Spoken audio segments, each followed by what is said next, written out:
మంత్రుల నివాస ప్రాంగణం నుంచి సీమాంధ్ర కేంద్ర మంత్రులు మీడియాతో మాట్లాడుతున్నారు. ప్రత్యక్షంగా చూద్దాం. మించిపోతుంది ఆంధ్రప్రదేశ్ రాష్ట్రం అనుకున్న తరుణం నుంచి దురదృష్టవశాత్తు 2009 డిసెంబర్లో ఆనాటి చంద్రశేఖరరావు గారు నిరాహార దీక్ష ద్వారా చనిపోతాడని భయపడి, చనిపోవడానికి అవకాశం ఉంది, చనిపోయే లక్షణాలు ఉన్నాయని ఇక్కడి నుంచి సమాచారం కేంద్రానికి వెళ్ళటం కారణంగా దాన్ని నమ్మి కేంద్ర నాయకత్వం 9 డిసెంబర్ని ఇచ్చిన ప్రకటన, దాని కారణంగా నష్టం జరిగిన మాట వాస్తవం. దాన్ని పర్యవసానం, దాని యొక్క ఆఫ్టర్ ఎఫెక్ట్స్ అన్నీ కూడా మేమందరం కూడా పార్లమెంట్ సభ్యులు డిసెంబర్ 9కి ముందే 3 రోజులు 4 రోజుల ముందు కరెక్ట్గా ఇవాళ ఏం జరుగుతుందో అవన్నీ కూడా వాళ్ళకి వివరించాం. తర్వాత చంద్రశేఖరరావు గారు మరణం అనే దాంట్లో వాస్తవం లేదు, అది ఓన్లీ ఒక నటన మాత్రమే. కాబట్టి దాన్ని ఆధారంగా మీరు రాష్ట్రాన్ని మొక్కలు చేయొద్దు, ఇది రాష్ట్రానికి, రాష్ట్ర ప్రజలకి, దేశానికి కూడా క్షేమం కాదని చెప్పినా కూడా ఆ నిర్ణయం వచ్చింది.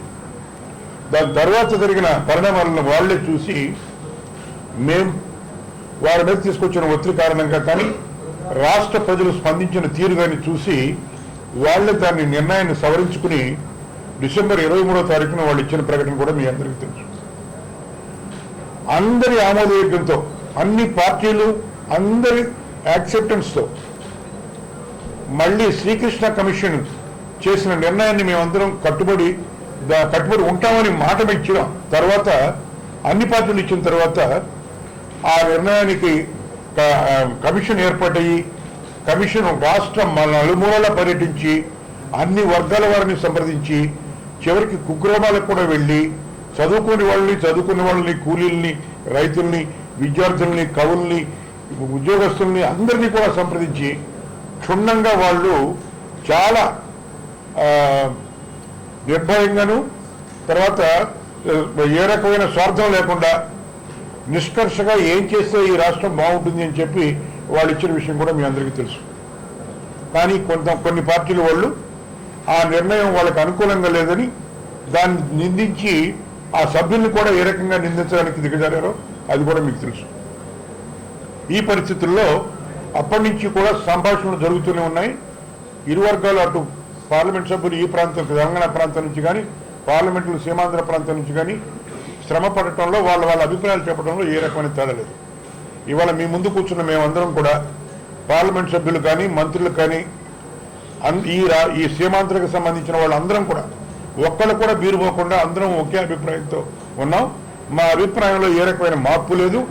ఆనాడు ఈ రాష్ట్రం కలిసి ఉంటే ఏ రకమైన అభివృద్ధి జరుగుతుంది, ఏ రకంగా ప్రజలకు మేలు జరుగుతుందనే విషయంలో కూడా ఆనాడున్న అభిప్రాయాలు ఇవాళ ఉన్నాయి తప్ప అందులో వీసమెత్తి కూడా చూడలేదు. అంటే ఇప్పటికీ కూడా మా నమ్మకం ఈ రాష్ట్రం సమైక్యంగా ఉంటేనే ఈ రాష్ట్ర ప్రజల భవిష్యత్తు, ప్రత్యేకంగా అనేక వనరులు, కొన్ని కొనవరులు సీమాంధ్ర ప్రాంతంలో, కొన్ని వనరులు తెలంగాణ ప్రాంతంలో, అటు బొగ్గు కానీ, విద్యుత్ కానీ, నీరు కానీ, విద్య కానీ, మెడికల్ ఎయిడ్ కానీ, అనేక రంగాల్లో, చదువు కానీ, అనేక రంగాల్లో ఇవన్నీ కలిసి ఉంటే బాగా పైకి వస్తాయనే దాంట్లో ఎక్కడ తేరలేదు మా అభిప్రాయాల్లో. కానీ దురదృష్టం ఏంటంటే కొన్ని సందర్భాల్లో కొన్ని మీడియాలు కానీ, కొన్ని పత్రికలు కానీ భిన్నంగా వాళ్ళు రాస్తున్నారు. వాళ్ళ ఇంట్రెస్ట్ ప్రకారం రాస్తున్నారు, లేక ఎవరైనా చర్చ చేస్తున్నారో మాకైతే తెలియదు. కానీ మా అభిప్రాయాల్లో మాత్రం తేరలేదు. ఇవాళ నేటి పరిస్థితుల్లో ఇప్పుడు మళ్ళీ వాళ్ళు 30వ తారీఖు జూలై వాళ్ళు ఇచ్చిన నిర్ణయం, వాళ్ళు ఇచ్చిన ప్రకటన మూలాన మళ్ళీ ఇంకా ఎక్కువ నష్టం జరుగుతుందనే విషయాన్ని ముక్త కంఠంతో, నిర్మోహమాటంగా, అవతల వాళ్ళకి ఇబ్బంది కలుగుతుంది, మమ్మల్ని అపార్థం చేసుకుంటారని చెప్పినా కూడా లెక్క చేయకుండా అందరం ఎవరూ బీరుపోకుండా చెప్పాం హైకమాండ్కి, లేదా ఢిల్లీ నాయకులందరికీ కూడా, కాంగ్రెస్ నాయకులకే కాదు ఇంకా కొంతమంది అదర్ నాయకులు కూడా చెప్పాం. మేము తీసుకున్న ఈ దృఢ నిశ్చయం కారణంగా, మేము తీసుకున్న ఈ యాక్షన్ కారణంగా మళ్ళీ వాళ్ళు వెంటనే ఆ జరిగిన ప్రకటనలో పరిణామాలు ఏమిటి, దాని యొక్క మిగిలిన ప్రజల యొక్క పరిస్థితి ఏమిటి అని ఆలోచించడానికి యాంటనీ కమిటీ మా ఒత్తిడి మూలనే చేయడం జరిగింది. యాంటనీ కమిటీ కూడా నిష్కర్షంగా అందరం కూడా మాట్లాడాం, అందరూ కూడా ఇదే మాట చెప్పాం. ఈ నిర్ణయం ఇది రాష్ట్రానికి మేలు చేసే నిర్ణయం కాదు, కాబట్టి మీరు మార్చుకోవాల్సిన పునరాలోచించాల్సిన అవసరం ఉంది అని చెప్పడం జరిగింది. మాకు ఇప్పుడు అర్థమైంది ఏమిటంటే గత కొద్ది రోజులుగా రాష్ట్రంలో ఉన్న ఢిల్లీలో ఉన్న నాయకులు కానీ యాంటనీ కమిటీ కానీ వాళ్ళు మళ్ళీ పునరాలోచనలో పడి ప్రత్యేకంగా 44 రోజుల నుంచి రాష్ట్ర ప్రజలు పడుతున్న ఇబ్బందులు కానీ వాళ్ళు రోడ్ల మీదకి లక్షల సంఖ్యలో స్వచ్ఛందంగా ఎవరి ప్రమేయం లేకుండా, రాజకీయ పార్టీల ప్రమేయం కూడా లేకుండా, రాజకీయ నాయకుల ప్రమేయం లేకుండా చిన్నపిల్లల దగ్గర నుంచి ఆడవాళ్ళ దగ్గర నుంచి అందరూ కూడా నడిలోడ్డు మీద ఎక్కారు అంటే అంతకన్నా నిదర్శనం ఈ ప్రపంచంలో ఇంకెప్పుడు కూడా ఉండదు.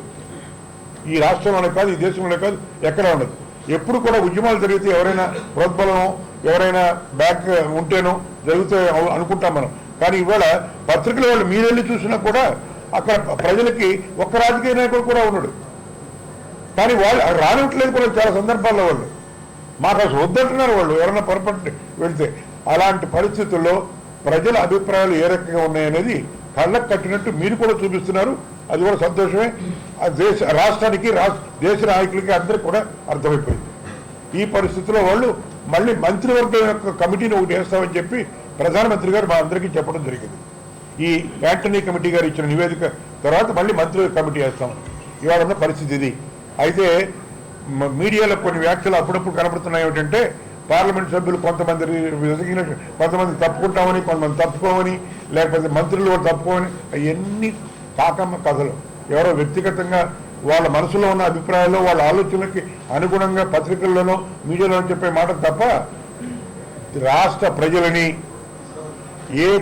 ఏ ప్రాంతానికి ప్రాతినిధ్యం వహించి ఏ ప్రజలకు ప్రాతినిధ్యం వహించామో ఆ రాష్ట్ర ప్రజల అవసరాలని, వాళ్ళ ఆసక్తుల్ని, వాళ్ళ అభివృద్ధిని మేము మర్చిపోయి ఒక్క క్షణం కూడా ఎప్పుడు కూడా అధికారానికి అడ్డుపెట్టుకోవాలనే కాంక్ష తపన మా ఎవరి దగ్గర లేదు. ఏ రకమైన త్యాగాలు చేయడానికైనా మేము ఎప్పుడు సిద్ధంగా ఉంటాం. ప్రజల క్షేమమే సర్వస్వం. ప్రజలు లేకుండా మేమేం చేస్తాం? ప్రజల కోసం ఉద్దేశించిన వాళ్ళం మేము ప్రజల్ని కాదని వేరే చేస్తామని అనుకోవడం పొరపాటు. అది జరగదు. ఆ రకమైన ఆలోచన మా ఎవరి దగ్గర లేవు. అసలు పార్టీలు ప్రభుత్వాలు మారిపోతున్న రోజుల్లో ఇది శాశ్వతంగా రోజుల్లో ప్రజల క్షేమాన్ని విస్మరించి, ప్రజల భవిష్యత్తును విస్మరించి తీసుకునేంత అవివేకులం కానీ స్వార్థపరులం కానీ మేము ఎవరు కాదు. కాబట్టి ఇవన్నీ కూడా మీకు చెప్పాలనే ఉద్దేశంతోనే ఇవాళ అందరం సమావేశమయ్యాం.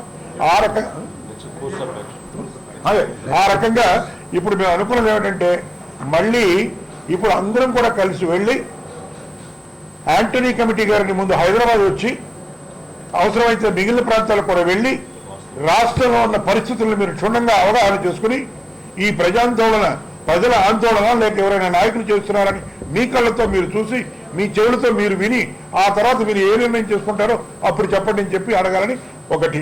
2, ఇది కాకుండా హైకమాండ్ దగ్గర కూడా వెళ్ళి అమ్మా మేము పార్టీకి క్రమశిక్షణతో ఉండే వ్యక్తులు, మేము పార్టీని నమ్ముకున్న వాళ్ళం, పార్టీ సర్వస్వమే, కానీ పార్టీ కన్నా ప్రజలే ముఖ్యమైన మా నమ్మకం. కాబట్టి ఇవాళ రాష్ట్రంలో ఉన్న పరిస్థితులు మీరు అర్థం చేసుకుని ప్రజల క్షేమాన్ని కాంక్షించి ఈ రాష్ట్రాన్ని సమైక్యంగా ఉంచడం తప్ప వేరే మార్గం లేదని ముక్తకంఠంతో చెప్పడానికి మేము కొద్ది రోజుల్లోనే ఢిల్లీలో ఉన్న నాయకులందరినీ కూడా కలవబోతున్నాం. ఆ విషయాలు మళ్ళీ కలిసినప్పుడు మీకు చెప్తాం. కేంద్ర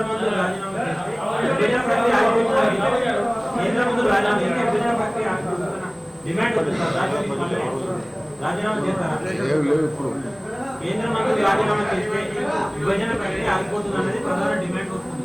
ఉద్యోగ సంఘాలు కానీ పార్టీ రాజీనామా మీకు సిద్ధమా?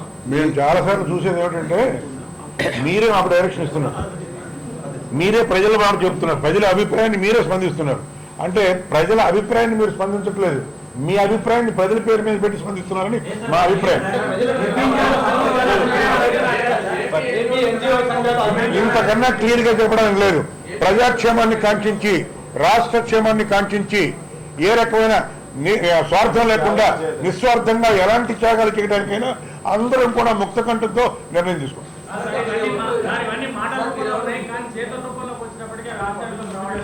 ఏ సమయంలో ఏది చేయాలో ఎప్పుడు ఆసనమైందో అవన్నీ కూడా నిర్ణయించే తెలివితేటలు సమర్థత మా అందరి దగ్గర ఉన్నాయి.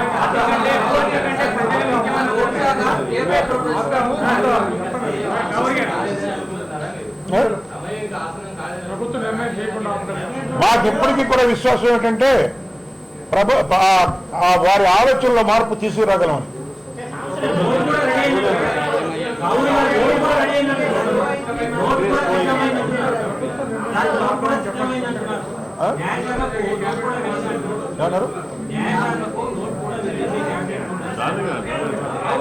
అవన్నీ వివరాలు ఇక్కడ చర్చించాల్సిన పని లేదు.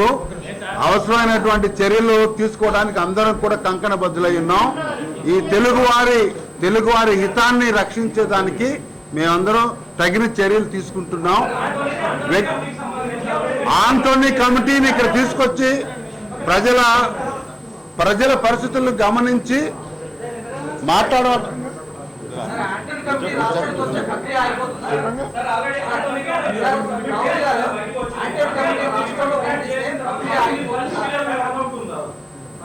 అవన్నీ ఊహాత్మకమైన క్వశ్చన్స్ అయ్యా.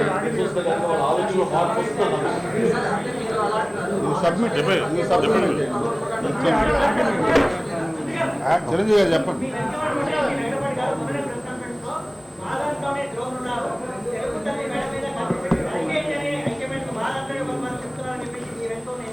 మీరెవరో ఉద్రేకపరిచి వారి ఆలోచనలో మీరే మాటలు ఇట్టాకే చెప్పించుంటారు. నన్ను ఏ రకంగా మీరు ప్రయత్నం చేస్తున్నారో ఆ రకంగానే వారిని కూడా చేస్తున్నారు. అదే చెప్పేది. ఇవాళ అనేక సందర్భాల్లో మేము గమనించింది ఏంటంటే చాలా మాటలు మీరు ఒక్క నిమిషం please don't make it mockery. ఈ రోజు దయచేసి ఒక నిమిషం ఉండండి. ఈ రోజు ప్రజలు ఎవరైతే ప్రభుత్వం మీద ఆధారపడినటువంటి సామాన్య ప్రజలు, ప్రభుత్వ బస్సులు కానీ, ప్రభుత్వ వాహనాలు కానీ, ప్రభుత్వ పాఠశాలలు కానీ, ప్రభుత్వ కళాశాలలు కానీ, మిస్టర్ ప్లీజ్, ప్రభుత్వం మీద ఆధారపడి ఉన్నటువంటి ప్రతి పేదవారు మిగతా వారి కంటే ఎక్కువ కష్టాలు పడుతున్నారు. ఇదంతా కూడా మేము ఏదో రకంగా దీన్ని కడతీర్చాలి, ఈ ప్రజలు సంక్షేమంగా సంతోషంగా ఉండాలి అనేటువంటి విషయాన్ని కూడా చాలా దీర్ఘంగా చర్చించాం. అన్ని విషయాలు ఏం చర్చించామో మీకు కానీ ఇప్పుడే చెప్పాల్సినటువంటి అవసరం లేదు. దయచేసి మేము చిత్తశుద్ధితో పనిచేస్తున్నాము అనే దానికి మేము మనం చేస్తాం. మాట్లాడతాం, వారితో అవసరమైతే మాట్లాడతాం.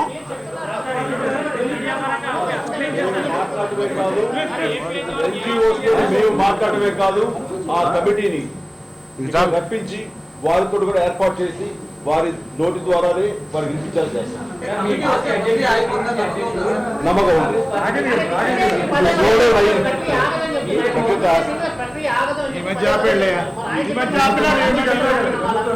ఇప్పుడు కొడుకు వాళ్ళు ఏడాది నిర్ణయం తీసుకోలేదంటే కనుక వాళ్ళు ఆలోచనలో పడ్డారనేది సుస్పష్టం.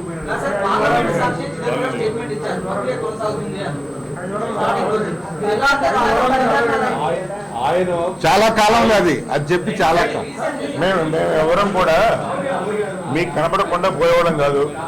మేము ఏదో ఇవాళ రేపు ఉండి ఎల్లుండి పోయేవాళ్ళం కాదు. మీరు సంవత్సరాల రేపు ఉంటాం.